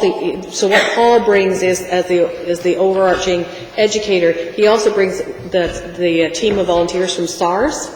So he's not just Paul, it's the search and rescue folks who are coming as well. So you have to have a high level of certification, you have to have a front loading of demonstrated safety knowledge, and you have to have top level certified equipment to be able to get the 3 check boxes. And we've done that with this. But I appreciate it. No means a comment, a reflection on our very competent staff. Just wanted to affirm that it has actually gone through risk management branch, and they just said, you've got your basis covered. Thank you. When I hear helicopter, it makes me very nervous. So somebody prepared to move the recommendation? Thank you, Trustee Caton, and second. Thank you, Trustee Coleman. All those in favor? And that's carried. Thank you very much. Thank you. BC School Trustees Association, Provincial Council, Trustee Caton. Where do I begin? On Friday, I had a 2-day meeting in Vancouver. On Friday evening, we had a meeting with the Deputy Minister where he gave a presentation on where we are in education, and we had a 45-minute question and answer period regarding the latest budget announcement and the impact that will have on school districts, and I'll just give you a couple of highlights from that. And then on Saturday, we had a provincial council meeting where we had a couple of motions going forward from our association that boards will be asked to work with. And we've got something coming later on regarding the letter, so I'll read some of that comment to that also. A couple of highlights is he talked about honoring our past, and there's 2 important milestones this year. This is the 150th anniversary of the School Act, and this is the 110th anniversary of our association, the BC School Trustees Association. He talked about the throne speech and brought highlights around education that were mentioned. A couple of flags was the mention that they are going to look at the international student education and look at possibly overhauling that. That will have impact at those districts. I mean, we do have an international program here, it's a very robust, well-expected, a very well-respected people enamored to come to our district. Some of the school districts are looking at we're talking millions of dollars comes into school districts. Now the provincial government's talking about overseeing that, and that just left some really red flags. We're not sure what they meant by that, and I'm sure my superintendent would also heard some of the news. Well, we got ourselves on that committee. Good. Thank you. They talk about the accountability framework. There's a draft that is now being presented to the minister to go out for boards for consultation. They hope to have that available for the 2015 school year, and more information will come with that, and that's to do with school planning councils, reports and all that, so that's changing. And that is, last time it was done is 2002, so it's been 12 years in the making, so that will come out in the fall. He talked about the 2015-16 Ministry Service Plan is online. If you want to know what the Ministry is doing, just go to the website and we'll tell you all the great things they're doing. He said that he's given us $576 million more for the K-3 in the next 3 years, and $1.4 billion for infrastructure. And what they're looking at is a lot of capital projects. They're looking at some of the fact that we have a lot of our schools, and health and safety is the main factor. And some of our rural districts, even though they have declining enrollment, some of their infrastructures are pretty sad, and especially some of and how to deal with that. He did bring up the fact that they are reducing our school budgets by $29 million this year and another $25 million next year. And the figure's been tossed around, and this is a reason clarification, is my president of my organization said it's more like $133 million over the next 3 years. School districts will be asked to look at decreasing their budgets. So we need some clarification as school boards and trustees on what the actual numbers and the impact. We all know the impact will be at schools. We had a very robust 45-minute question and answers with the Deputy Minister regarding the budget, and how the administration savings will work, how it will apply to each district. We got the answer, we'll get back to you. So we're not sure how that's going to work. And there was a couple of good questions that were outside the budget, which I thought was very pointed. A lot of our rural school districts are having troubles attracting new teachers. And he talked about a loan forgiveness. If you wanted to work up in the rural north, he talked about the government looking at possible loan forgiveness for those people that would like to work in Queen Charlotte's, Haida Gwaii, or some of the smaller areas, which I thought was kind of nice to hear that, incentive. And I don't think what else we're talking about. So that's about it. And he committed to maintain conversation with school trustees. On Saturday morning, we had a provincial council session, and that is where we had a couple of motions directed to our association. And one was that, and I believe our board is already doing one of them, that we are writing a letter talking about the impact of this budget on school districts, our school district, and that we are meeting with our MLA. We've got, I believe our board chair is being connected with him on that one. And we have made rationale as how the impact of this budget is going to happen in our district. We've done that already. But the goal is to have all 60 districts in the province present that to the Minister and the Minister of Finance to have a unified on regarding public education. And the motion that I made was that board chairs, our board of directors meet with, and I include the Minister of Finance in this one, because I believe the Minister of Education does not have control over the budget, and the education budget is the Minister of Finance. We need to address the Minister of Finance regarding why we're being... Okay, hold on. Are you jumping ahead to... No, that was the motions. Oh, that was the motions. Those are the motions. Okay. So that's my report in very summed up. Thank you. Any comments or questions for Trustee Kagan? Mr. Bolt? Quite interesting. You talk about forgiving student loans. To go teach in the rural parts of BC. The Ministry of Post-Secondary Education in BC has said the students don't have any debt. Go figure. Yeah, and so what are you going to forgive? I don't know. Right. One government is some of the other ones doing that, yes. Thank you for your report. We'll move on to the final item on our agenda, which is the provincial budget announcement review. And Trustee Kagan, you can lead off the discussion. I'm sure. Can we vote on that motion? We haven't got to the motion yet. We're getting to that now. Okay. Janice just referenced it as part of her. So I believe probably with every school trustee that saw this announcement, along with every board staff, principal, vice principal, teacher, student, parents, saw that the impact public education is going to have over the next year. We all had this, are you serious, are you kidding? And people know me, I'm very quiet, very reserved, but I got angry. I was furious when I saw that public education is 29 million this year, and then it's beyond words. I think it's really important that our district takes a stand. I believe that in lieu of the fact that we are an innovative district, the ministry comes looking at us for many things that our district does. Our teachers an example, our principals an example, our superintendent. We are role models. I don't believe that we can provide the education and service to our students that the government is wanting us to do with these impacting budget cuts. And we need to take a stand. And I believe writing a letter is one way of doing that to the Minister of Finance. But I also think we also need to highlight the fact that you come to our district and you tell us what a great job we're doing, but on the other hand, you're taking the money away from us. How can we continue doing the work that we are doing, supporting our students, without you supporting us? And I think that as a district, because we are a leader district in the province, and we've been recognized so often by the Deputy Minister and the Minister and the Superintendent Achievement, when they talk about the role model of the district, and Comox Valley is always one that they refer to, we've got a little bit of a say in acknowledging what could happen. So I think it's really important that we write a letter, and I've included the Minister of Finance on here because I truly believe that he has got the purse strings and he's the ultimate say in what's happening with public education. And I forgot to add the NDP critic in here too, so I'm going to make a friendly amendment to that one.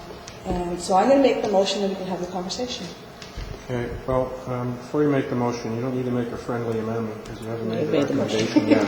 It's just written here, so if you want to change it. I'll change it. So we can change it so Deb catches it. So the recommendation is the Board of Education write a letter to the Minister of Education and to the Minister of Financing, expressing their concern with respect to the funding announcement of the February 17, 2015 impact on public education, with copies of letters going to our BCSTA, our MLA, and to the NDP education critic.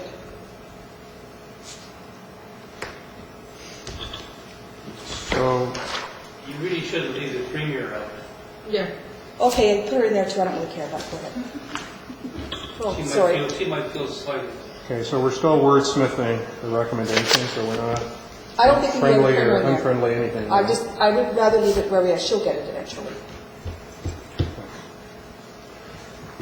Does that work before we move on? Have we got that? Okay. All right, we have somebody to second the recommendation. Trustee Bolt, thank you. And Janice, do you want to lead off the discussion? Discussion is, I'm absolutely devastated and I'm really concerned what's happening with public education. When school districts who've already cut to the bone, there's not a school district in this province that can't say they have extra money in the kitty. We are hurting. And every district in this province has been fiscally responsible in supporting their students to the best abilities we can. We're told by the government that we can find more savings, and I don't know where we can find it. It's going to have a devastating impact to our students, despite the fact they say that it won't. And I think that we as a board should start standing up and demanding that the government treat public education better. Trustee, any additional comments? Trustee Hargrave? Yeah, in addition to that, as I say, or as I've said to others here before, the concept of taking $54 million away from public school students and giving $30 million to private school students, I find absolutely appalling. It's beyond belief that can be done. It's the privatization of education in this province, and it will create a two-tiered system for sure. They're already having an advocate in council or in cabinet with them. It's just, and somehow we've got to say this is not appropriate. This is not. We are all here because we believe in public education. We're all here because we want to defend it and work in it, and we see the value of it. I think that we have to speak to that very, very strongly. I think it's not so much that it's a two-tier system, but it's a two-tier system that's paid for by the public. And that's the piece. If there are independent schools that carry 100% of it, then I don't have an objection to people who want to do that. But for public dollars to be going to it, we're also looking at the situation that we're in, the transfer through a tax relief to people earning over $150,000. MSP premium is going up for all of us, and certainly, that is a very regressive tax. So the impact on our school system is appalling. I'm thinking that perhaps we should send this letter also to the top 10 contributors to the Liberal Party's campaign, because I think they're the ones making the decisions around here. I just, this is a pretty devastating blow, but I don't put a lot of faith into the effectiveness of our letters. Trustee Bolt?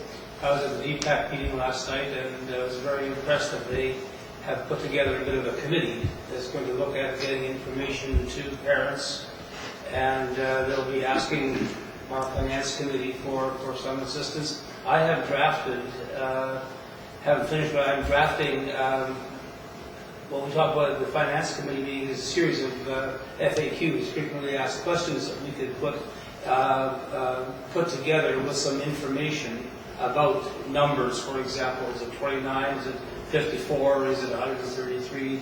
that would help, you know, the PACs and the DPAC to get that information out to the parents. And I made the point last night, and it bears repeating that parents have more credibility with Victoria than we do as trustees, and certainly than the teachers do.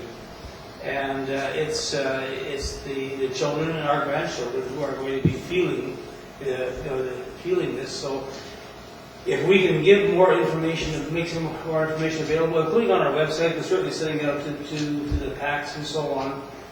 Did you know kind of broadsheets so they can use that for phoning Don McRae and listing his email address and his telephone number as prominently and as frequently as possible.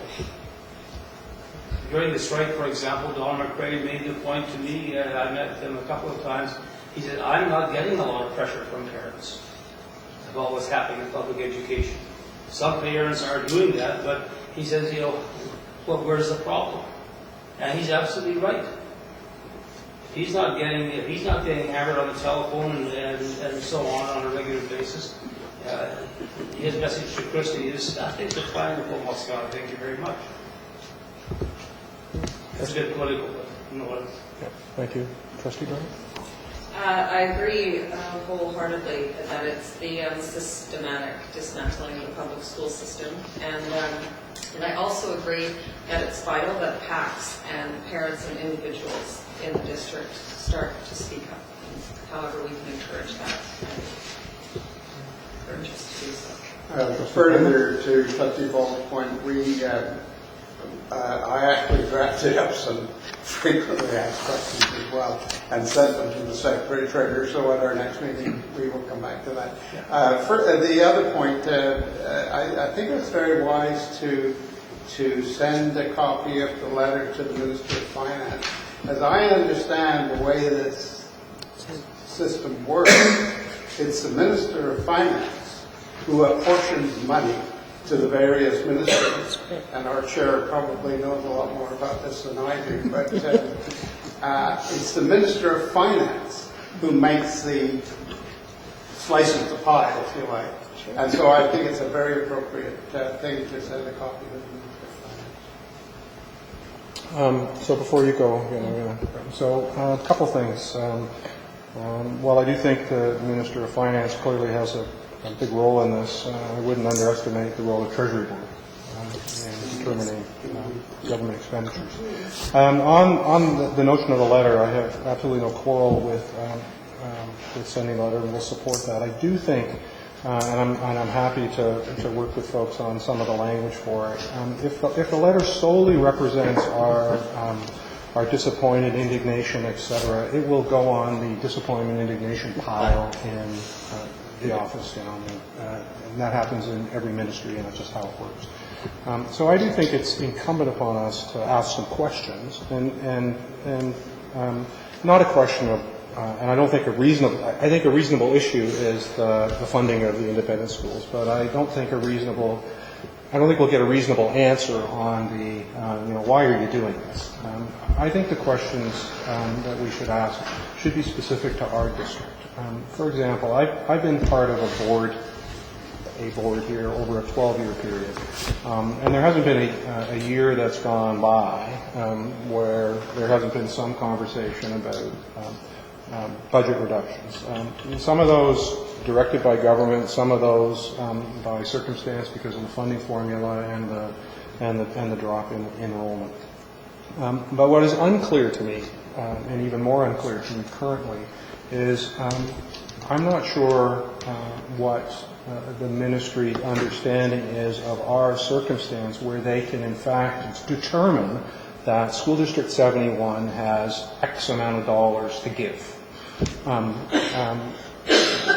Because perhaps they're seeing something that we're not seeing. Perhaps they're looking at something that we're not prepared to look at or that we're disagreeing about. But I have no indication of the 2026 in the first go-around, whatever our percentage will be, what they're basing that on.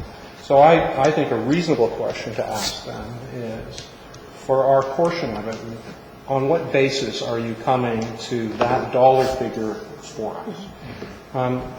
The second question I would ask is, on what basis or what criteria will you use to determine when it's enough? When do we hit the end point of where there is consensus, if that's even possible, that there is no more to give? My belief is that neither of those questions have either been asked or answered within the ministry. I think these are numbers that they're dealing with, big picture numbers, but I do think that it is incumbent upon us to push them respectfully and continue to push them, which I suspect will require multiple letters to gain clarification is on what basis are they identifying the cost contributions expected from School District 71, and, as I said, on what basis will they determine that we're maxed out. I totally concur with that, and I agree with that. And I believe our district has a little bit more, because our district is referred to so often by the ministry as being an innovative district, the district that's doing all these great, wonderful things.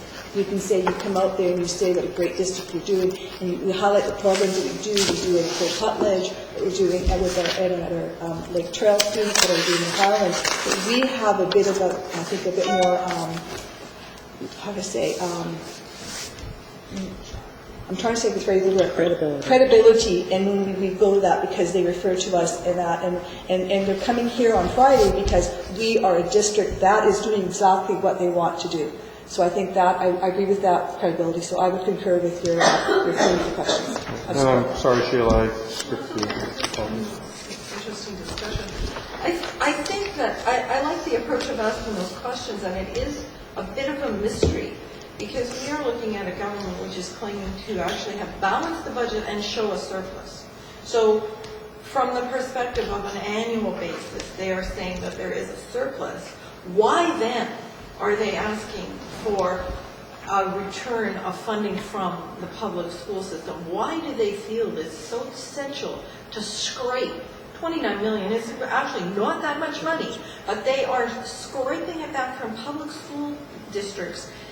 That is only having the effect, possibly have the effect, of hurting our staff and the children in the school system.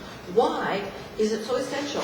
And at the same time, they have $150 million to give out as a tax break to people who have not asked for that tax break. It is not, I don't believe that people earning over $150 million or $150,000 a year have been lobbying actively for an additional 2% off. And the government had, in fact, previously said they weren't going to do it. Now they go ahead with it. It makes not a lot of sense as to just gratuitously hurting, for a fairly small amount of money, a vulnerable group of people.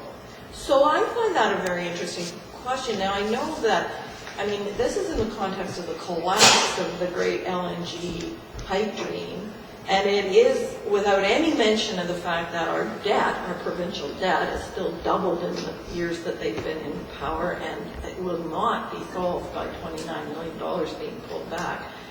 Hey, they're claiming, the message is that they have a surplus, and yet they feel a need to strip the public system and hurt me in a very harmful way. What is it? What are they?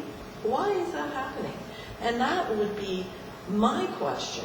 If you have a surplus, one that you feel you can dole out in grants to private education, in an expansion of offshore gaming, I gather, is the latest thing, and in gifts to people who are already well-to-do, why are they so set on recovering something that we don't even think we have?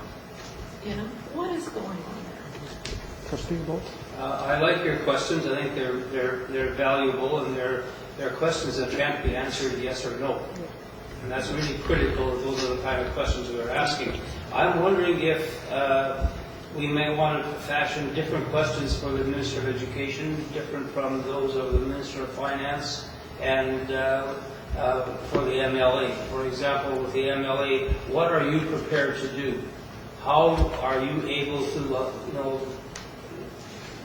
work in support of these kinds of things so that each of the letters is personalized? The basic content is there, but the question, a different question for the Treasury Board, a different question for the Minister of Education and the MLA. Just a point of order, that would actually be a different motion because the one letter would go to all three of them. I think that you're asking, that would be asking a different letter to go to each individual addressing their concerns. So that actually wouldn't be under the motion, it would be a different motion. We could make a, say, friendly, if not slight adjustment just by saying that the Board of Education write letters to the Minister rather than... Be a friendly amendment that I will live with. Thank you. Can that go as a friendly amendment? Yeah, it doesn't change the intent. All right, doesn't change the intent. Okay. Tom, who is the Treasury Board? Why is it, and I know that they are worried about our AAA rating, but who are they? Well, I don't know names. So it's a dark arts kind of group, Voldemort and his friends. No, it isn't. I think No, they're not dark arts. It's government. Whose job it is. And that's their job, to manage. And generally, ministries, and certainly in times when there are greater budgetary challenges than not, there's a greater accountability of government to the Treasury Board. The Minister of Finance chairs the Treasury Board. So that not with the power, that's the Minister of Finance is the one who has the power. Call the question. Perfect. All right. So on the question, and perhaps just for full clarification, could you reread the motion so we have it accurately? That the Board of Education write letters to the Minister of Education and to the Minister of Finance expressing their concern with respect to the funding announcement of February 17th, 2015 and its impact on public education, with copies to BCSTA boards, local MLA, and the NDP Education Committee. Thank you. So on the question, all those in favor? And that's carried. Thank you very much. Okay, and we're at tail end. We're at time for public questions. I'll start with the media. Start with the media. Good. To our CDTA president. We, the CDTA, would be very interested in a joint letter. If there was any way, so my question basically is there any interest in creating a joint letter? Would that, if that takes away from your credibility province-wide, then you might want to consider that. But if it has any chance of increasing that credibility, maybe not with maybe wanting to include all partner groups, including EPAC, QB, PBPAs. I don't know whether all 60 boards would be interested in doing the similar sort of thing, but if you're interested, so my question is, are you interested in that at all? Well, at this point, all I can do is take that question under advisement because it would be part of a longer conversation. I do think my opinion is that that's tricky because we do represent different constituents, all of the groups that you referenced. So coming up with language that is satisfactory for everybody without diluting what really each group is wanting the message to be may be a challenge. I do think from the 60 boards we do have that already through our BCSTA leadership, and they continue to advocate not only on our behalf but on public education's behalf. But it's a fair question. I'll just say perhaps we can look at a different, maybe not this particular letter, but our concern is just made generally about. I think it may be a very useful conversation to have at the CDTA trustee liaison meeting, just to see. Or a budget meeting. I'm sorry? Or a budget meeting. Or a budget meeting. Partner group meeting. Sorry, Trustee Bolt? I think there's an opportunity here for you to take some leadership into drafting, creating something that would include the board, would include DPAC and the PACs, and the general public in protesting or asking questions or whatever the case may be. Be creative. See whether, send those balloons up, see what happens. Thank you. So Denise Anderson, and I'm a teacher and I'm also a parent. And in listening to a couple of things tonight, lots of stuff going through my mind, but we know as teachers, we know as parents that relationships matter. We know that Gabor Mate came and spoke to the district for Cody, and one of his key messages that he said was, we have to connect before we direct. We know as teachers that smaller class sizes matter. Then we hear from Harold, who does our presentation about vulnerable readers today. And we hear from our ABED students, who we know they're also vulnerable. So putting that all together, I guess my question that I would ask you as a board, and maybe I'll ask it as a parent, and I'll ask it as a teacher, is if they continue to do these cuts to us, how does that affect our most vulnerable students? I see them in my classroom as a teacher. I see them in my community out and about, and yet we're asked to take more and more and more and more off. And I can almost be certain, and I think one of the things that gets me as a parent is that there's money put aside for a private school advocate, and yet my daughter's in the public school system. Who's speaking up for her? And so I want, as my trustees, I've elected you in, I want you to write that letter. I want you to speak up on that behalf. And I lost my train of thought. I lost my question, but would you put that in there? I guess is what I You had two questions. One was the impact on students. To provide an accurate response, to quantify that in any way, we can't do. We do accept, and I think it's been made loud and clear tonight and in previous discussions around budget, there will be an impact on our student body. And arguably it will impact some students greater than others, and arguably there are some students who will just continue to sail through as they currently do. But to your point of raising the issue, yes, very much the intent of Trustee Caton's motion and our discussion. So, thank you.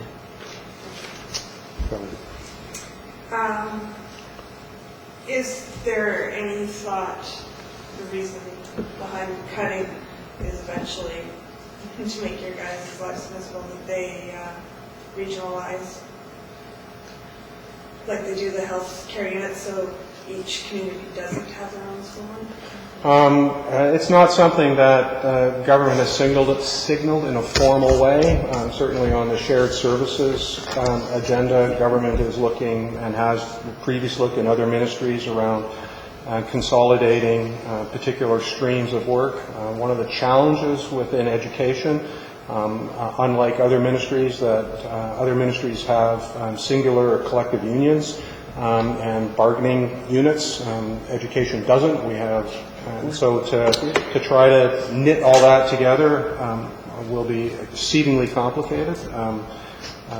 It's not a new tact on the part of government. I think the jury's out as to whether a shared services approach generates savings across or better services. We really can't speak to that. But on the notion of consolidating boards or consolidating districts, there's been nothing that's sort of been formally raised about that. Although certainly as long as I've been a trustee, trustees have speculated about the consolidation of boards or the elimination of boards for the few dollars that would take. I'm happy with the fact that a letter's being considered, but I agree with you. The letter goes on top of other letters. But could you not also send it out to not only our local media, but say that in TC provinces as well? Generate conversation? It's a board letter. It would be made available to the public. We could certainly arrange to have it posted on the district website for anybody to. Yeah, but it's also nice if it just goes out to sure. other agencies. Consider that. Did you have your hand up? Sorry. Yeah, just with regard to the amalgamation of school boards, the minister spoke to that in September, made reference to the amalgamation. And that has been a long, as the chair has said, that's been a long-standing desire, or something on the backs of their heads. I know as far back as even 20 years ago, the deputy minister spoke to my master's class saying that very thing, that school boards were superfluous, is what he said. That they can do school-based budgeting right out of Victoria now with the technology that exists, et cetera, but that the loss of school boards to the community would be the scene of a loss of democratic voice that they're not prepared to deal with. And so they've always backed off on it. But he did say in September that amalgamation of boards was a possibility. And then he hasn't gone anywhere else with it or said anything. Trustee Walt? On amalgamations, I think Victoria still has emotional and political scars going back 25 or 30 years ago when the government did try to do that. It was the NDP government at the time. When I was first elected, I had heard about shared services. And I've done some reading about the shared services proposals coming out of Victoria. As far as I'm concerned, those are a Trojan horse. And the purpose of that is to eventually is to privatize. Get rid of QP workers in the classroom, and eventually get rid of teachers. Fire all the teachers in BC, for example, and we'll bring you back in again for 50% of what you were taking before. Charter schools are another thing. It's insidious, I think, and that's part of the goal of the provincial government. So just for the record, this is Trustee Bolt speculating. Right? I love to speculate. Okay. It's important that we speculate sometimes. So just a comment. Thank you for saying about wording the letter so that it's reflective of the Comox Valley, because that was part of the concern for DPAC. Last night, the executive looked at the Vancouver DPAC letter that went out as a press release. And for us, we were a little nervous about sending something, approving that, sending something like that out to the parents here, because we feel that it needs to be reflective of how it impacts us specifically here, so that we don't lose sight of our kids here for us and what our fight needs to be for. Thank you. I've committed this room for one more question, and then we're going to adjourn. Okay, so it comes back where I was going.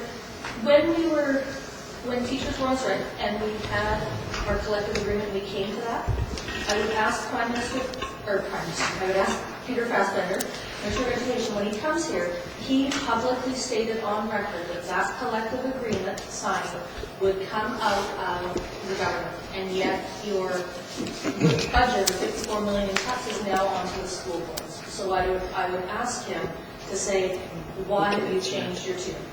And that would be my question as a parent, that would be my question as a teacher, that would be my question for you as a board, to stand behind and say, you promised all of us publicly that the government would fully fund the collective agreement, and now you're putting it on.